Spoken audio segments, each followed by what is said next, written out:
Hello guys! Hello Aries! Welcome dito sa aking channel, Kapalaran 888. Welcome Aries! Alamin natin kung anong messages, vibration, gabay energy para sa lahat ng Aries na nanonood sa ngayon.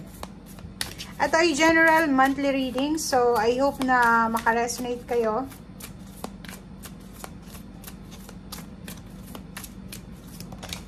Okay, Aries, Ocean. Oh.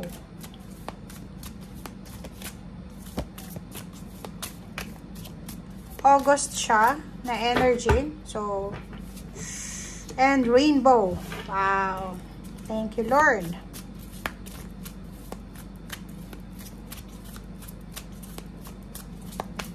Okay, Aries, tingnan natin. Ano pa ba ang messages? Oh, sorry. Kunin natin siya. Wow. New moon. Promise. Okay, guys. Aries, first three cards mo, ocean, rainbow, and new moon. Lahat positive yung messages na ito eh. Kasi kung makikita mo, kung ano man ang pinagdadaanan mo sa ngayon, kasi yung ocean, di ba? May kalmado, may mabilis, malakas, parang ganon. So, if ever man may mga pinagdadaanan kayo sa ngayon, isipin mo meron ditong araw. Di ba? Sisikat ang araw, magkakaroon ng pag-asa. So, may pag-asa. Okay? So, this month ng August, posibleng makaramdam ka ng pag-asa. Diba? Yung parang feeling mo wala ka ng pag-asa, feeling mo hopeless ka na, hopeless, helpless and hopeless. And sinasabi ng bara sa'yo dito, may pag-asa. May liwanag doon, no? May liwanag na naghihintay para sa'yo. And go with the flow ka lang sa ngayon. Sa ngayon siguro na August, wala kang masyadong magagawa, kundi sumunod lang sa agos ng buhay.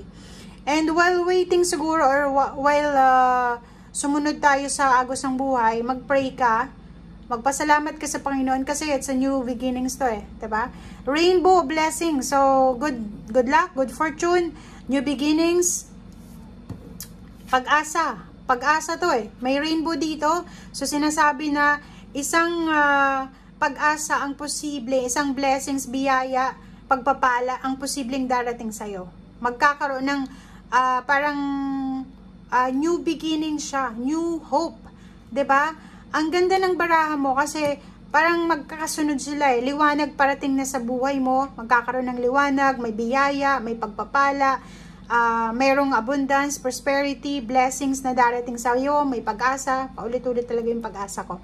And new moon, may promise. Relationship siya, parang sinasabi ng baraha na siguro kung hindi naging maayos yung status mo sa relationship for the past few months or years, ngayon is mararamdaman mo yung sobrang pag-asa. Okay?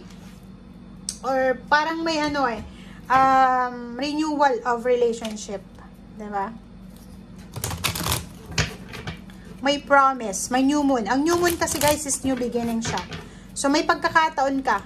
May pagkakataon kang makapagsimula ng bagong buhay, may pagkakataon kang makapagsimula ng ma-enjoy yung prosperity and abundance.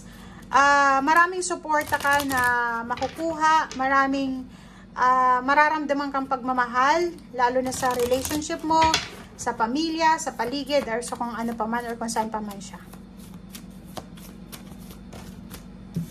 Okay, serenity and strength. Wow! So, ang ganda ng baraha mo kasi for this month, since, general reading, sinasabi ng baraha na be calm. Maging kalmado ka, pero talagang kakalma yung buhay mo sa ngayong buwan ng August. So, may darating, pwedeng yun yung pag-asa mo, yung biyaya mo is yung magkaroon ka ng kalmadong buwan. And know your strength, be courageous, be strong. Wag kang panghinaan ng loob, 'di ba? So, maraming blessings ang darating sa iyo sa buwan na 'to, lalo na yung lakas loob, magkakaroon ka ng sobrang lakas loob. Magkakaroon ka din ng kung may health problems ka, may recovery of health. Kung may mga problema kayo sa relationship, may mga renewal of relationship. Oh, wow, ang galing. 'Di ba? Congratulations guys. Palakpakan niyo yung sarili nyo kasi kung makikita mo dito, It's a confirmation of all these cards. Lahat positive sila, nakakaloka. Aries, lahat positive. Sinasabi ng baraha dito, itong new moon na to is new beginnings. Tingnan mo, oh. May magbubukas sa yung pagbabago. Parang nakakakilabot siya, di ba? Lahat ng manifestation mo ay makukuha mo. Lahat ng pinagpipray mo or pinagpipray ng mga tao sa paligid mo ay posibleng makukuha mo. Lahat ng goals mo sa buhay ay parang unti-unti silang mabubuo. Parang unti-unti silang makukuha mo yung manifestation. Maraming pinto ang magbubukas para sa'yo. Maraming tulong, is either emotional or financial. Nandito yung liwanag, liwanag. Andito, sinasabi ng baraha sa'yo dito, gabi at araw, you are protected. Wag mong kakalimutan na mag-pray kasi yun yung pinaka-importante sa ngayon is yung mag-pray ka, magpasalamat ka, and hingin mo yung guidance ng ating universe.